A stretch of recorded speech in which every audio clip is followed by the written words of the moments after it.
Can you hide followers in Instagram from friends without private account? So let's get started. First of all, let's simply open the Instagram app on your mobile device. And as you can know, Instagram does not currently allow you to hide your followers from friends or anyone else unless your account is private.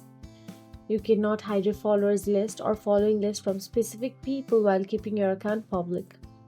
So the main thing you can do is simply block that person or remove the follower. If you block that person, they won't be able to view your profile, see your post, or access your followers or following. Or if you simply remove the followers and change your account to private, then they cannot still view your following list. So let's simply tap on the account privacy and then make sure that your account is private. So that is it. If you found this video helpful, please like, share and subscribe our channel, and thank you so much for watching.